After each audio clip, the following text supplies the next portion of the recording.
ಎಲ್ಲರಿಗೂ ನಮಸ್ಕಾರ. ಇವತ್ತು ನಾನು ಕಟ್ಟಿನ ಸಾರು ಹೆಂಗೆ ಮಾಡೋದು ಅಂತೇಳಿ ಹೇಳ್ಕೊಡ್ತೇನೆ ನೋಡೋಣ ಬರ್ರಿ. ಹಂಗಂದ್ರೆ ಕಟ್ಟಿನ ಸಾರು ಮಾಡಲು ನಮಗೆ ಮೇಯ್ನ ಕಟ್ಟಬೇಕು ರೀ. ಅದು ಕಡ್ಲಿ ಬೇಳೆದು ಕಟ್ಟು ತೊಗೊಂಡೇನಿ. ಹೋಳಿಗೆ ಅಥವಾ ಕಡುಬು ಮಾಡಿರ್ತೇವಲ್ಲ ರೀ, ಇದರಿಂದ ನಾನು ಕಟ್ಟು ತೊಗೊಂಡಿದ್ದೀನಿ. ಆಮೇಲೆ ಇದಕ್ಕೀಗ ಹುರ್ಕೊಲಿಕ್ಕೆ ಏನೇನು ಬೇಕಂದ್ರೆ ಟೊಮಾಟೆ ಹಣ್ಣು ಬೇಕು ರೀ, ಆಮೇಲೆ ಉಳ್ಳಾಗಡ್ಡಿ ಬೇಕು. ಒಂದು ಟೊಮಾಟೆ ಹಣ್ಣು ಮತ್ತು ಒಂದು ಉಳ್ಳಾಗಡ್ಡಿ ತೊಗೊಂಡಿದ್ದೀನಿ ಸಣ್ಣ ಸೈಜು. ಆಮೇಲೆ ಇಲ್ಲಿ ಹಬೀಜ ಮತ್ತು ಮೆಣಸು, ಏಲಕ್ಕಿ, ಲವಂಗ, ಜೀರಿಗೆ, ಹಸಿಮೆಣ್ಸಿನ್ಕಾಯಿ, ಶೇಂಗಾ, ಒಣ ಕೊಬ್ಬರಿ ನೀವು ಯಾವುದಾದ್ರೂ ತೊಗೋಬೋದು ರೀ. ನಾನು ಇಲ್ಲಿ ಒಣ ಕೊಬ್ಬರಿ ತೊಗೊಂಡಿದ್ದೀನಿ. ಆಮೇಲೆ ಬೆಳ್ಳುಳ್ಳಿ ತೊಗೊಂಡೇನಿ ರೀ ಒಂದು ಸ್ವಲ್ಪ. ಆಮೇಲೆ ಹಸಿ ಶುಂಠಿ ತೊಗೊಂಡಿದ್ದೀನಿ, ಚಕ್ಕೆ ತೊಗೊಂಡಿದ್ದೀನಿ, ಆಮೇಲೆ ಕರಿಬೇವು ತೊಗೊಂಡಿದ್ದೀನಿ, ಒಂದು ಸ್ವಲ್ಪ ಸಣ್ಣ ಗಾತ್ರದ ಹುಣಸೆ ಹಣ್ಣು ತೊಗೊಂಡೀನಿ ನೋಡಿರಿ. ಇಲ್ಲಿ ಬಾಳೆಕಾಯಿ ಹಾಕಿಟ್ಟೇನಿ. ಅದಕ್ಕೆ 1-2 ಚಮಚ ಎಣ್ಣೆ ಹಾಕ್ಕೊತೇನೆ ನೋಡಿರಿ.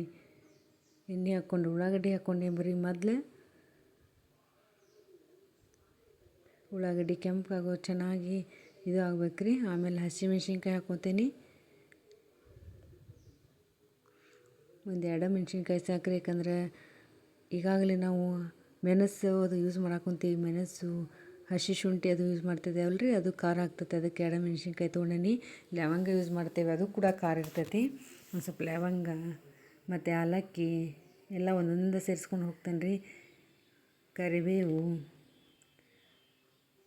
ಕೊಬ್ಬರಿ ಮತ್ತು ಶೇಂಗಾ ಸೇರಿಸ್ಕೊತೇನೆ ರೀ. ಅಷ್ಟು ಚೆನ್ನಾಗಿ ಕೆಂಪಾಗೋವರೆಗೆ ನಾವಿಲ್ಲಿ ಹುರಿಬೇಕು ನೋಡಿರಿ. ಬೆಳ್ಳುಳ್ಳಿ ಎಲ್ಲ ಥರ ಸೇರಿಸ್ಕೊಂಡೇನಿ ರೀ. ಜೀರಿಗೆ ಮತ್ತು ಅಜ್ವಾನ ಲಾಸ್ಟಿಗೆ ಸೇರಿಸ್ಬೇಕು ರೀ, ಯಾಕಂದ್ರೆ ಅವು ಬೇಗ ಹೊತ್ತು ಬಿಡ್ತಾವೆ.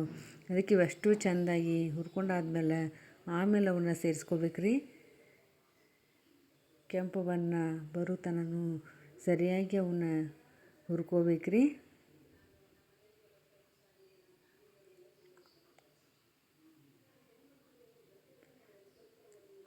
ಜೋರು ಇಡಬಾರ್ದು, ಸ್ಲೋನು ಇಡಬಾರ್ದು, ಮೀಡಿಯಮ್ ಫ್ಲೇಮ್ ಒಳಗೆ ಇಟ್ಟು ಸರಿಯಾಗಿ ನಾವು ಅಷ್ಟು ಕೆಂಪಾಗೋವರೆಗೆ ಚೆಂದಾಗಿ ಹುರ್ಕೋಬೇಕು ರೀ. ನೋಡಿರಿ, ಅವೆಲ್ಲ ಕೆಂಪಾದ್ಮೇಲೆ ನಾವೀಗ ಲಾಸ್ಟಿಗೆ ಟೊಮಾಟೆ ಹಣ್ಣು ಸೇರಿಸ್ತೇನೆ. ಯಾಕಂದ್ರೆ ಎಲ್ಲ ಹಸಿ ಇದಾಗಿಬಿಡ್ತೈತೆ ರೀ, ಅದು ಚೆನ್ನಾಗಿ ಹುರಿಯಂಗಿಲ್ಲ ಮೊದಲೇ ಸೇರಿಸಿದ್ರೆ. ಅದಕ್ಕೆ ಲಾಸ್ಟಿಗೆ ಉಳ್ಳಾಗಡ್ಡಿ ಅದು ಚೆಂದಾಗಿ ಹುರ್ಕೊಂಡಾದ್ಮೇಲೆ ಟೊಮಾಟೆ ಹಣ್ಣನ್ನು ನೋಡಿರಿ ಸರಿಯಾಗಿ ಹುರ್ಕೊಂಡು ಆಮೇಲೆ ಈಗ ಜೀರಿಗೆ ಮತ್ತು ಬೀಜ ಹಾಕ್ಕೊತೀನಿ. ಒಂದು ಸಣ್ಣ ಗಾತ್ರದಷ್ಟು ಲಿಂಬೆ ಹಣ್ಣಿಗಿಂತ ಸಣ್ಣ ಗಾತ್ರದಷ್ಟು ಹುಣಸೆ ಹಣ್ಣು ಸೇರಿಸ್ಕೊತೇನೆ ರೀ.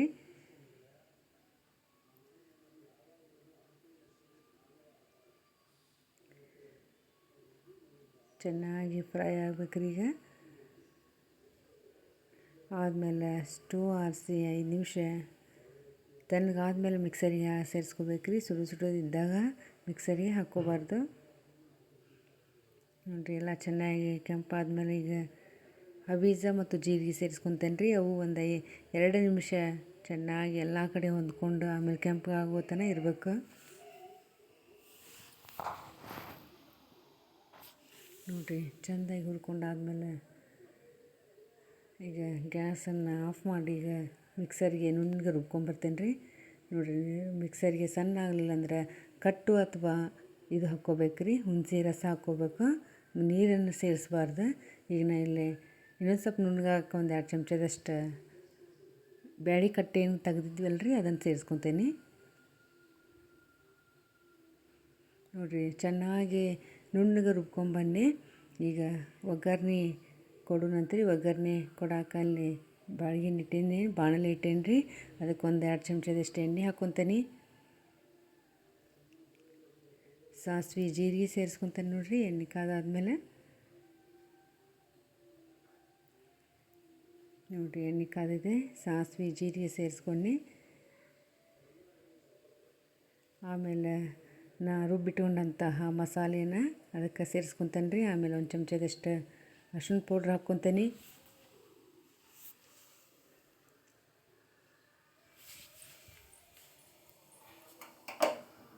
ಸ್ವಲ್ಪ ಅರ್ಶಿಣ ಪೌಡ್ರ್ ಸೇರಿಸ್ಕೊಂಡೆ ರೀ. ಚೆಂದಾಗಿ ಎಣ್ಣೆಗೆ ಹಸಿ ವಾಸನೆ ಹೋಗೋ ತನಕ ಆದಮೇಲೆ ಈಗ ನಮಗೆ ಎಷ್ಟು ಬೇಕಲ್ಲ ಅಷ್ಟು ನೀರು ಸೇರಿಸ್ಕೋಬೇಕು ರೀ. ಅದಕ್ಕಿಂತ ಮೊದಲು ಎಷ್ಟು ಕಟ್ಟಿರ್ತದಲ್ಲ ರೀ, ಅಷ್ಟು ಕಟ್ಟು ಸೇರಿಸ್ಕೊಂಡು ಚೆನ್ನಾಗಿ ಒಂದು ಸ್ವಲ್ಪ ಕುದಿಯೋಕೆ ಬಿಡ್ಬೇಕು ರೀ. ಆಮೇಲೆ ನಮ್ಗೆ ಎಷ್ಟು ಬೇಕಲ್ಲ ಅಷ್ಟು ನೀರು ಸೇರಿಸ್ಕೋಬೋದು. ಈಗ ನೋಡಿರಿ ನಾನು ಈಗ ಕುದಿ ಸಮಯದೊಳಗ ಈಗ ಒಂದು ಚಮಚ ಅಥವಾ ಅರ್ಧ ಚಮಚದಷ್ಟು ಅಚ್ಚ ಖಾರದ ಪುಡಿ ಸೇರಿಸ್ಕೊತೀನಿ. ನಿಮಗೆ ಖಾರ ಎಷ್ಟು ಬೇಕು ಅಷ್ಟು ಸೇರಿಸ್ಕೋಬೇಕು ರೀ. ಯಾಕಂದರೆ ಈಗಾಗಲೇ ನಾವು ಖಾರದ ಪದಾರ್ಥಗಳೆಲ್ಲ ಮಸಾಲೆ ಸಾಮಾನುಗಳನ್ನು ಹಾಕಿದ್ದೀವಿ. ಅದಕ್ಕೆ ನಾನು ಇಲ್ಲಿ ಒಂದು ಚಮಚದಷ್ಟು ಕೆಂಪು ಖಾರ ಅಂತೀವಲ್ಲ ರೀ, ಕೆಂಪು ಖಾರ ಅಥವಾ ಅಚ್ಚ ಖಾರದ ಪೌಡರ್ ಸೇರಿಸ್ಕೊಂಡಿರಿ. ನೋಡಿರಿ ಈಗ ನಮಗೆ ಎಷ್ಟು ಬೇಕಲ್ಲ ಅಷ್ಟು ನೀರನ್ನು ಸೇರಿಸ್ಕೋಬೇಕ್ರಿ. ನೀರನ್ನು ಸೇರಿಸ್ಕೊಂಡಾದ್ಮೇಲೆ ರುಚಿಗೆ ತಕ್ಕಷ್ಟು ಉಪ್ಪನ್ನು ನಾವು ಹಾಕ್ಕೋಬೇಕ್ರಿ. ಎಷ್ಟು ಉಪ್ಪು ಬೇಕಲ್ಲ ಅಷ್ಟು ಹಾಕ್ಕೋಬೇಕ್ರಿ. ಆಮೇಲೆ ಈಗ ಮೇನ್ ಅಂತಂದ್ರೆ ಇಲ್ಲಿ ನೋಡಿರಿ, ನಾವು ಹೂರಣ ಮಾಡಿ ಇಟ್ಕೊಂಡಿದ್ನೆಲ್ಲ ಈ ಕಟ್ಟಿನ ಸಾರು ಭಾಳ ರುಚಿಯಾಗಿರೋಕ್ಕೆ ಕಾರಣ ಅಂದ್ರೆ ಇದಕ್ಕೆ ಒಂದು ಸ್ವಲ್ಪ ಹೂರಣ ಸೇರಿಸ್ತೇನೆ ರೀ. 1-2 ಟೇಬಲ್ ಸ್ಪೂನ್ ಅಷ್ಟು ರೀ. ಸಣ್ಣ ಚಮಚ ಇರ್ತದಲ್ಲ ಅದರಿಂದ 1 ಚಮಚ ಅಥವಾ 2 ಚಮಚ ಸೇರಿಸ್ಕೊತೇನೆ ರೀ. ಯಾಕಂದ್ರೆ ಹುಣಸೆ ಹಣ್ಣು ಹಾಕಿದ್ದೀವಿ ಮತ್ತು ಟೊಮಾಟೊ ಹಣ್ಣು ಹಾಕಿದ್ದೀವಿ, ಹುಳಿಯಾಗಿರ್ತದೆ ಸಾರು. ನೋಡಿರಿ ಇಲ್ಲಿ 2 ಚಮಚದಷ್ಟು ನಾನು ಹೂರಣ ಸೇರಿಸ್ಕೊಂಡೆ. ಮತ್ತು ತಿನ್ಬೋದಾದಂಥ ಭಾಳ ರುಚಿಕರವಾದಂತಹ ಕಟ್ಟಿನ ಸಾರು ರೆಡಿ ಆಯಿತು. ನೀವು ಎಷ್ಟು 2-3 ದಿನ ಆರಾಮ್ ತಿನ್ಬೋದು ರೀ, ಇಟ್ಕೊಂಡು ಏನಾಗೋದಿಲ್ಲ. ಘಮ ಘಮ ಆಗಿರುವಂಥ ರುಚಿಯಾದಂತಹ ಕಟ್ಟಿನ ಸಾರು ರೆಡಿ ಆತ. ನೀವು ಕೊತ್ತಂಬರಿ ಇದ್ರೆ ಲಾಸ್ಟಿಗೆ ಕೊತ್ತಂಬರಿ ಕೂಡ ಸೇರಿಸ್ಕೋಬೋದು, ಭಾಳ ಚೆನ್ನಾಗಿರ್ತೈತಿ. ಬಾಳಶಂಕರ್ ರೆಸಿಪೀಸ್ ನೋಡುತ್ತಿರುವ ಎಲ್ಲರಿಗೂ ತುಂಬು ಹೃದಯದ ಧನ್ಯವಾದಗಳು. ಹೆಚ್ಚೆಚ್ಚು ನನ್ನ ಚಾನೆಲ್ ನೋಡಿರಿ, ಕಮೆಂಟ್ಸ್ ಮಾಡಿರಿ, ಶೇರ್ ಮಾಡಿರಿ. ಧನ್ಯವಾದಗಳು.